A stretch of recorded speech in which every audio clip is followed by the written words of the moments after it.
all dealers should definitely look into if they are using a digital retailing tool is one of the reports under the explorations, which is called the funnel exploration. So this is really cool because you can essentially add in steps into your checkout process that you can then analyze. So we have something like this in Universal Analytics, but trust me, once you get in here and start kind of building this out and looking at the data, there is so much more that you can see in terms of like, where am I losing people in this checkout process? So let's say that you have like 6 steps in your digital retailing process from when someone looks at a VDP to when they're officially kind of like checking out. So you can align those steps and you're able to, of course, see the flow of users from step 1 to step 6.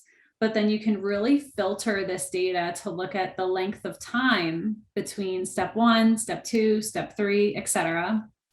And you can also go in and segment by channel. So I can see like, okay, this is all my users and how they engage in step 1 to step 6, but I want to see specifically how has organic performed or paid performed, or, my referral traffic performed that I'm spending all of this money on. Right.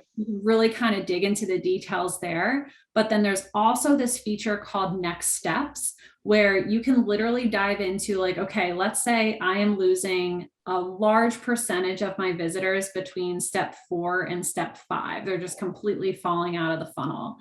I can actually look at where exactly are they going? What is the next step that they're taking that's not next step 5 that I have aligned as part of my funnel? So obviously, just talking through those capabilities out loud, I'm sure the wheels are turning in terms of thinking about what optimizations can you make to kind of pull people through the funnel, looking at not like site load time, but also like calls to actions, down to what campaigns are actually driving people through the funnel, or what campaigns are getting people just to step 2 and then they're kind of disengaged.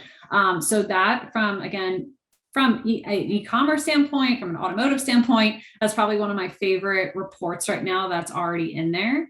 And you can also look at like a trend line. So if you enable, you go into this report and you've enabled analytics you can see over the course of, 6 months to a year, once you have that data in there, on how each of those individual steps have been performing. So as you're going in and making changes to your digital retailing tool, trying to remove steps, make it a little more concise, you can truly start to measure the impact of those optimizations, which is really cool.